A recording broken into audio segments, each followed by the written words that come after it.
Hello there, Alaskans, wherever you are. Welcome to the Must Read Alaska Show, coming to you from somewhere in Alaska.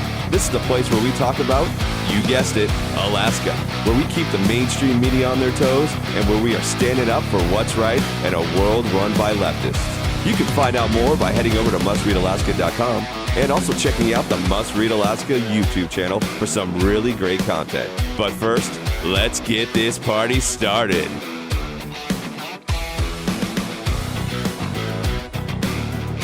Thank you, Scott. Hello, everybody. Welcome aboard Must Read Alaska, coming to you from somewhere in Alaska. And it is election season somewhere in Alaska. That would be in Anchorage, Alaska, where we're having a mayoral election. If you like this show, make sure you give us a 5-star review. We really love to see those. It makes it all worthwhile when we get some kind words and a few stars from people. And of course, you can always go in and give us a written review as well, which we got a few of those this last week, and I enjoyed reading them. I really appreciate everybody for that. For all the latest news, of course, head over to mustreadalaska.com and subscribe to the newsletters. Ton of great political content coming out of the Must Read Alaska Nation every day and 7 days a week. So we're busy over here. I'm Suzanne Downing, and I'm really glad to be joined today by my co-host, John Quick, who is in Nikiski, and he always has something to report about crazy things going on the Kenai. So what's going on the Kenai, John? Hello, Suzanne. John Quick here, coming to you live on location from the Kenai Peninsula Borough. You know, one of the things that's in the hopper for folks that live in the Kenai Peninsula Borough is K-SELO schools. So some of you may have heard this or seen this on ballots in the last, 4 to 5 years. It's been on the ballot a couple times and been turned down, but essentially, the Senate and the House appropriated $5 million to these schools, K-SELO, down way past Homer. And this is 2 Russian villages that are way past Homer that have, 3 schools, public schools in their villages. And these are open to the public schools, but they just happen to be in these Russian villages. Now, These schools, I've been to these schools. These schools, water's leaking through the roof, foundations are coming through the cracks. I mean, they're probably the worst schools, public schools I've ever been to in my entire life in terms of how well the building is upkept, because these buildings aren't owned by the school district, they're owned by some third party. And so anyways, they've had this $5 million. They put it on the ballot twice because there needs to be a match of 20%. And every time they put it on the ballot, the public says, no, we're good. We don't want to do that. So the mayor thought outside the box and said, well, what if you can just appropriate it to the Department of Education, and they can just give us a $5 million grant with no match and let us build our own schools that aren't to educational specs, which, he could do for probably $3 million. So they sent that letter, last month. And if the governor allows for it, it would be a huge win for the borough, because there does need to be new schools. These schools are literally falling apart. We don't need to build $5 million Taj Mahals, but I think there's somewhere we can meet in the middle. So kudos to the mayor and the school district superintendent for doing a joint letter and sending that off to the governor. So that would be Mayor Charlie Pierce of the borough. Now that's interesting because there are a couple of little villages south, just east of Homer, out East End Road. And I think these are the ones you're talking about, SELO and Razdolna, I think is the other one. Yeah. And if you drive out there, and anybody who goes to Homer would drive out there and take a look. There's a wonderful little couple little communities out there of old believers traditionally from a Russian heritage, and they came over here in the 60s, and they've got a great community there. Now, I have actually looked in the window of at least one of those schools, but it's been a while. So it looked fine to me, but I must tell you, it's probably been about 10 years since I've seen it. So a lot can happen to a building in 10 years in Alaska, as we know. And I know that SELO school has got some leakage problems that really have to be addressed. So interesting. So good. So when do you think something might occur that'll fix these schools? I think they'll probably have one or two things happen. I think it would be amazing if they could reappropriate the money into the Department of Education, and then the Department of Education could say, hey, here's $3 million, and the borough, go build yourself some, amazing portables and a school that'll work for that community. Or they're going to say no, and nothing's going to get done because the borough doesn't have the money, the school district doesn't have the money, and there's just, you can't build anything without any money. And the people of the borough have said 2 or 3 times now, no, we don't want to bond for this. So there's only really 2 options: don't do it, or reappropriate the money and do it for a little bit less. Interesting. Well, they've got a lot of wonderful liberty-loving Russian Americans in that community. They came to America to escape persecution in Russia and to have their religious liberty, so they could worship as they wanted in America, and they settled here. So they're good people. They're good. Oh really man, good people. That's the last thing I'd say about that is that the mayor and I went down to this place, and some of the nicest people I've ever met in my whole life. I mean, they literally treated the mayor like he was, a rock star kind of deal. And they were so nice and so accommodating. And I mean, just some of the nicest people. And so I really hope that they get what they're looking for. I just think they might have to look at a little outside the box. Yeah, anybody wants to learn Russian, send their kids to those schools too, by the way. So now you got a great mayor on the Kenai Borough Peninsula, and it's great to have Charlie Pierce down there. But Anchorage, of course, is at a crossroads. It's facing an election. For the last 6 years and 5.5 years, it has had, we know, a really horrible situation with Ethan Berkowitz and all kinds of nonsense going on in his bathroom there in the City Hall. And now we've got this race happening for a new mayor, and we have the choice of either Forrest Dunbar, which sort of continues the same thing as Ethan Berkowitz, all the same kinds of policies, building up the government structures and the government programs and making government fix everything that's wrong in the world. Or you have Dave Bronson, and as of let's see, Friday night, I think we had 63,000 ballot envelopes had been logged in. And that's pretty good. I mean, there were about 75,000 ballots that were voted in the April 6th election. And then, of course, it went to a runoff because these guys both got under 45%. There were 15 people on the ballot, so lots of competition. So Forrest Dunbar got close to 43%, 41%, and I think that Dave Bronson got 42%, something like that. So they had to go to a runoff. That's what we're into now. If you're outside of Anchorage, then that's what's going on in the biggest city in Alaska, which has almost 40% of the population of Alaska. So it's kind of a big deal for the whole state, because if you don't live in Anchorage, you still probably come through Anchorage now and then. Some people come through a lot.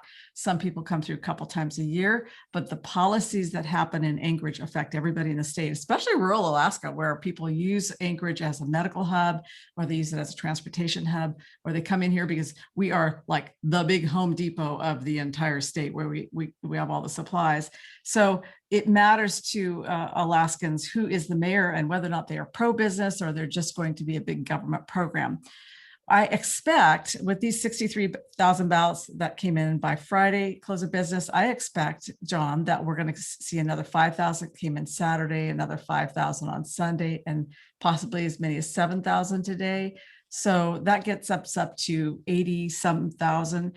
And really at the time we're recording this, which is on Monday afternoon, we are less than 30 hours now from the end of this election cycle. It ends at 8 p.m. on Tuesday. Everybody's got to get their ballots into one of those drop box, or if you're going to take it to the mailbox at this point, you had better get a hand cancellation on it, because you don't want it to be canceled after 8 p.m. on Tuesday and not have your ballot count.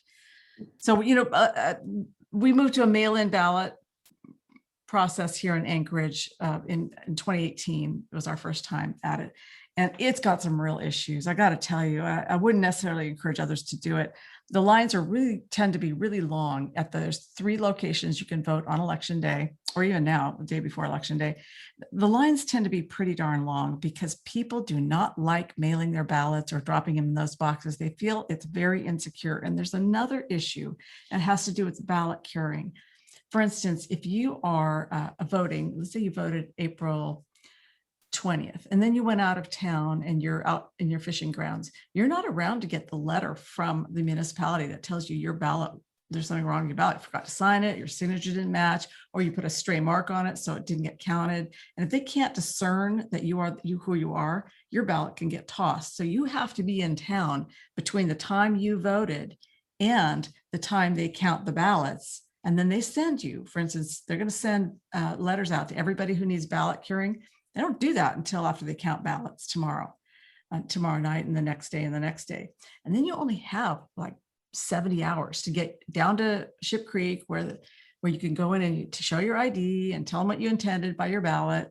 And it's not necessarily a good situation. There were 1,400 ballots that got tossed out in the last go around. And that's a lot of ballots that couldn't be cured.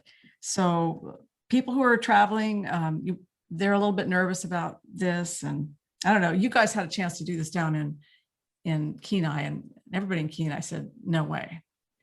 Yeah, we didn't want anything to do with going to the all mail-in ballots. And I think it failed 70-30 or close thereabouts, just because people prefer, I think the everyday person that's in Alaska, that's a conservative, prefers to physically show up and vote that way. I know that I enjoy doing that with my kids, and it's a fun little lesson to teach them throughout, just what it looks like to go and vote. So I think the average person doesn't even think about the fact that they have to be around for the 72 hours afterwards and all those kinds of things. They just, even if they mail it in, they just expect it to get counted. And sometimes it just doesn't, unfortunately. Right. And there's, when you're voting in person, you can go and you can put it in the machine. If there's something wrong, the machine's going to spit it out and they're going to say there's something wrong with this ballot, but you've already shown them your ID and they've checked it off the list. There's all these fail safes there. And your ballot, once it goes in that machine, if the machine accepts it, it will get counted. At least that's how I feel about it, because I don't feel like the machines are miscounting things. I know there are people who think that the Dominion machines are all messed up and they can be rigged or hacked or something. I just don't know enough to be able to go down that road. I guess if I was a computer programmer, somebody involved in IT, I would feel more confident about that. But for me, I am not one of those things. I mean, I don't code. I don't know how to do HTML. It's all very confusing to me. I took one computer class in college and that was plenty. And so one of the things you might not see down in Nikiski, John, is that here in Anchorage, it is really interesting because we're now in the heavy duty sign waving portion of the campaign, and everybody does this sign waving. They stake the corners, and there's going to be a real battle of sign waving going on today in Anchorage, and then as well tomorrow probably. But what's funny is that the people who have the Conservatives for Bronson Independent Expenditure Group, that's the McKenna brothers. They set up an IE and they're paying their truck drivers these massive dump trucks, big commercial dump trucks, because they're involved in paving. So they've got these dump trucks that have these Bronson for Mayor signs on them. And they've located all of the Forrest Dunbar sign waving locations. And these trucks are going around and just trolling these poor Forrest Dunbar sign wavers. They're honking their horns and they're driving around them with their big signs. And it's pretty hilarious because they're 20 or 30 of these trucks on the roads. And it's one of the better campaign trolling things I've ever seen, which is massive dump trucks, lots and lots of them, convoys, and then these little people standing there with their signs. So I'll try to get a picture of that so people can see what that looks like. It's kind of hard to capture it because, of course, the traffic's going by and you can't really quite get the gist of it, but I think people know what we mean. I don't know if on Tuesday night that the Bronson campaign is going to be doing a lot of sign waving. I have a feeling they're going to be actually on the phones calling lists of people who hadn't yet got their ballots in and offering rides and trying to get their voters out, because right now that's what they're down to. People like you and I, we've voted. And people who Must Read Alaska, they have voted. Or if they haven't voted, they have a plan for voting on election day. By the way, Must Read Alaska folks, there's going to be a long line at the Lusac Library on election day. So I recommend you either vote at City Hall, which is a hassle because there's not enough parking, or you go out to Eagle River and you can vote out there as well. Because this is an area-wide election, you should be able to vote in Eagle River. There's only two things on the ballot. It's either Forrest Dunbar or Dave Bronson. It's not like there's anything localized that they'd have to separate ballots for. But the Lusac Library will probably be a long line because it was a long line on April 6th and it went on for 40 minutes sometimes. So that would be just a little tip. If you're planning to vote on election day, get down there early. Now, speaking of trolling, hey, Scott, John, did you see this thing with Scott Kendall on Must Read Alaska, what we ran a story about this weekend and his little Hitler escapade? I did. And, it's unfortunate because, you would think we're at a place where we can be an adult and we can have conversations and we can, be fine with agreeing to disagree, because folks in the other camp, they think they're doing what's right and we think we're doing what's right. And oftentimes when the other camp is not able to win with facts or data, they revert to, you don't agree with me? Okay, you're racist. And that's what we saw over the weekend was the former chief of staff for the governor goes on and let's make sure that we're talking about the governor. We're talking about Bill Walker, not Mike Dunleavy. No, we're not talking about this governor. Yeah, the former chief of staff for Governor Bill Walker, who is not in the public arena right now, but he's been in certain situations where he was the chief of staff for Governor Walker. He was in a public arena and people know him. And he posted a meme on his Facebook that basically said, it was a picture of Captain America slapping Hitler. Basically, he followed up that, 2 hours before that, he had written a piece about how the followers of Bronson were racist. And they were wearing, seen wearing 3%er clothing and all these kinds of things. And he was basically, equivalating a supporter of Dunbar with being a Nazi. And I just don't think that that's an argument that anybody wants to have or could even say is remotely factual. And it's what they do when they can't win with facts and data.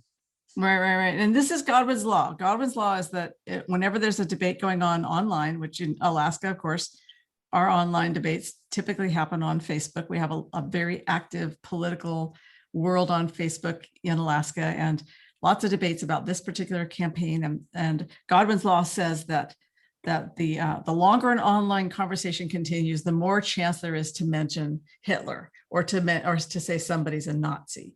And at some point, the chance gets down to just a chance of one. It's going to happen.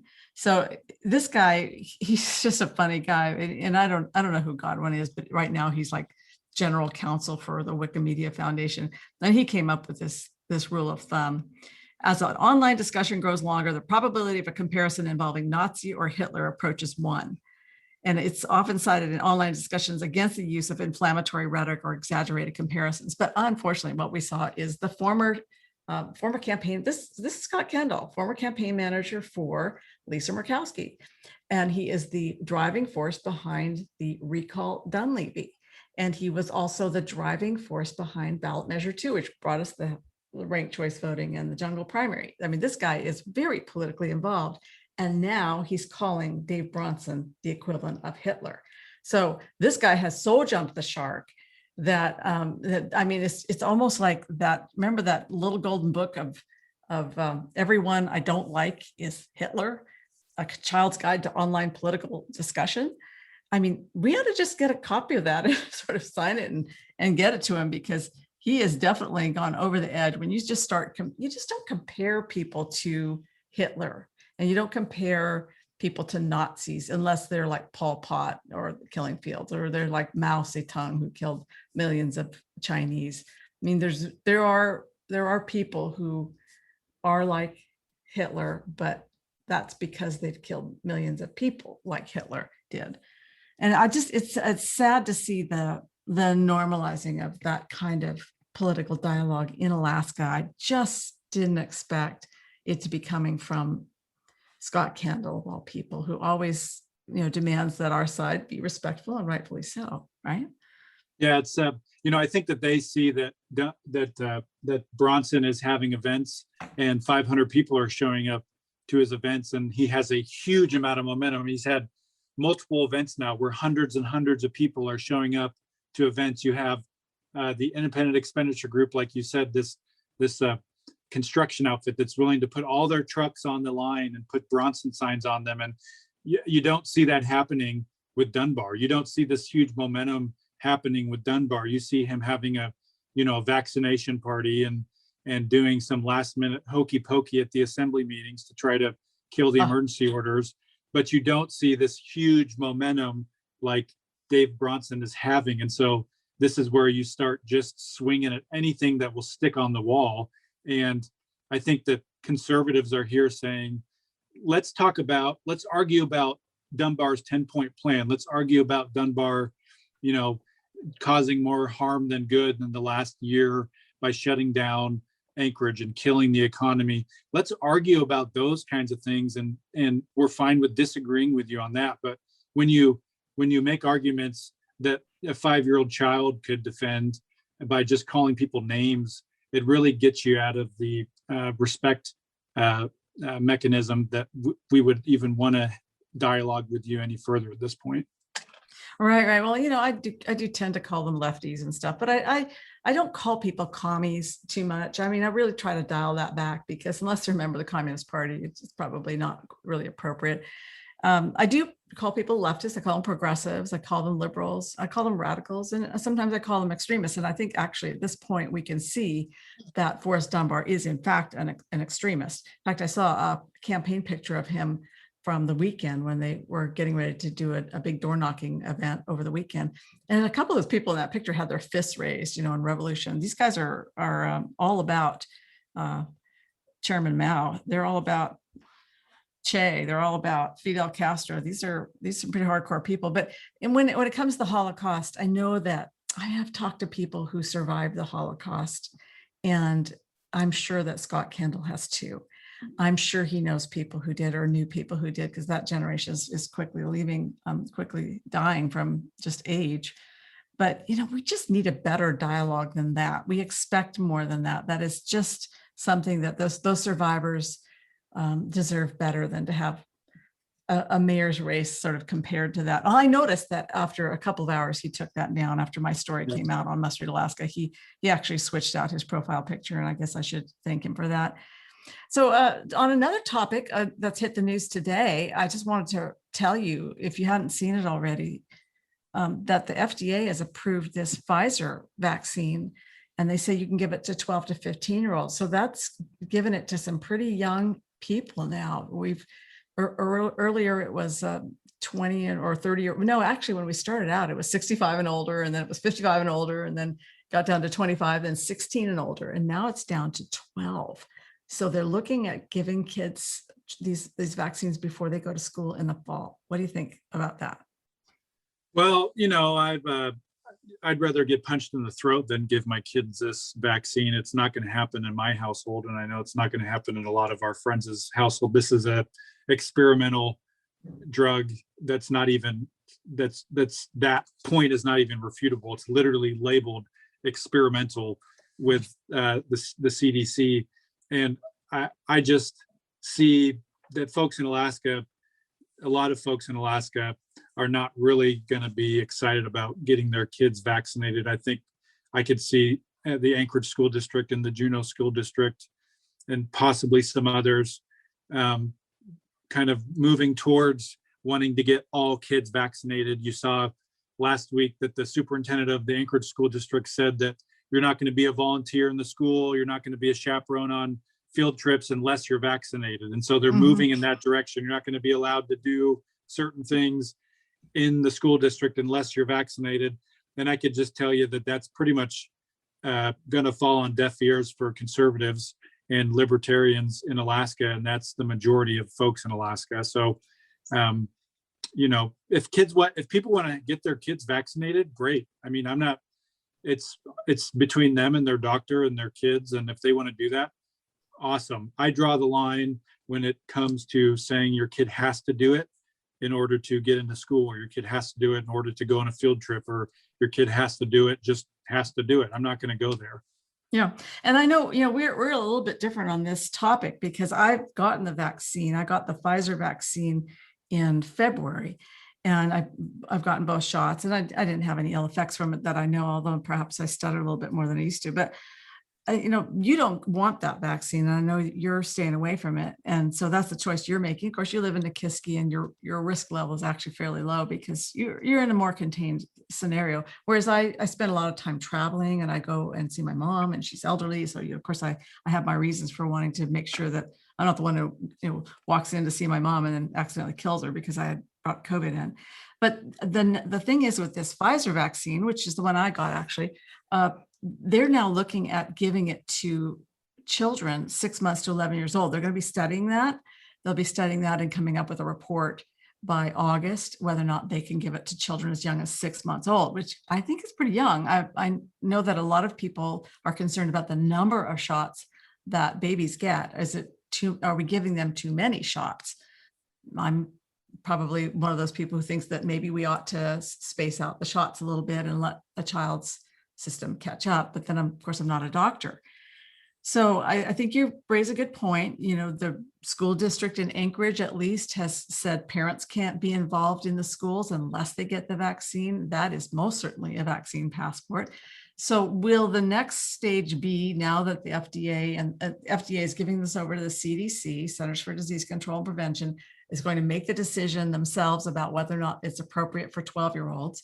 And then once the CDC makes that recommendation, that's when it starts drifting down to the lower level, into the lower levels, like the school districts around the country, and including Anchorage, including Nikiski, including Kenai and Juneau, and every place else, will have to make the decision. Are we going to require students as young as 12 to get vaccinated? And really, Biden wants 70% of Americans vaccinated, and he can't get to that number without those kids. So they need those kids in order to help Biden make his number.